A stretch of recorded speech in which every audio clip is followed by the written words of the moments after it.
On Thursday, a member of the Ukrainian National Guard opened fire on an aerospace and missile factory, killing 5 people, authorities said, raising alarm in a region already on pins and needles due to rising tensions with Russia. Little was known about the soldier behind the attack or his motives, but given the nature of the heavily guarded factory and warnings in recent days that Moscow might orchestrate an act of sabotage as a pretext to invade Ukraine, the shooting immediately attracted attention.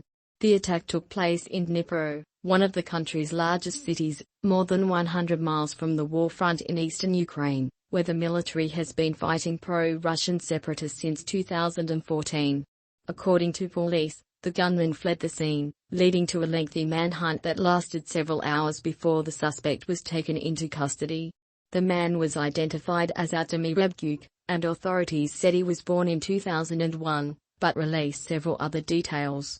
A photograph released on Thursday by the Ukrainian Interior Ministry shows the detention of a man named Artemy Rebgyuk. Credit. Ministry of Internal Affairs of Ukraine, via Agence France Presse, Getty Images. The investigation took place against the backdrop of geopolitical struggles. The Kremlin is pushing to reduce the Western presence in the region it believes is in its sphere of influence, redeploying troops to increase pressure and demanding assurances that NATO will not delay Ukraine to become a member. Earlier this month, the United States said Russia had sent intelligence agents and saboteurs to eastern Ukraine to carry out a provocation, with industrial infrastructure seen as a potential target. This made the site of Thursday's attack particularly interesting. The shooting took place at one of the largest rocket factories in the Soviet Union.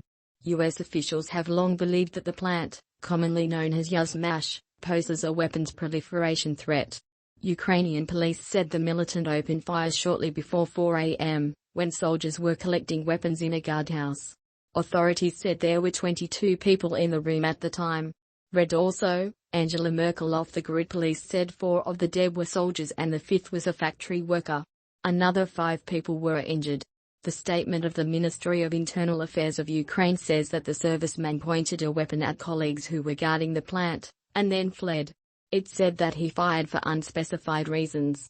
Ukrainian Interior Minister Denis Monastyrsky later wrote in a Facebook post that police were examining the suspect's medical records from the time he was drafted into the military, suggesting that the investigation would include the possibility of him having a psychological disorder. The attack comes just hours after the United States and NATO provided written responses to Russian demands for a Western presence in the former Soviet republics. Moscow's initial reaction was cold. The rocket factory where the shooting took place has long been a concern for Western officials concerned about the proliferation of rocket technology.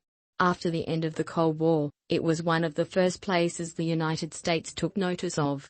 In December 1993, after years of negotiations, Ukraine agreed to give up its nuclear weapons. A few months later, teams of Western scientists were sent to the site to work with the people to destroy nuclear weapons that had once been aimed at the United States. But the concerns remained. Its technical libraries and aging cadre of underpaid rocket scientists have raised concerns that rocket engine designs developed during the Soviet period could be handed over to rogue states like North Korea. For Russia, the separation of the plant during the collapse of the USSR from what had been a combined space and military industry was seen as symbolic of the economic and scientific upheaval brought about by Ukraine's emergence as an independent country. The company, which now runs the plant, manufactures civilian rockets to launch satellites and is partnering with NASA on resupply mission projects at the International Space Station. Its rocket models include Antares, Cyclone, and Zenit, but it has struggled to remain profitable.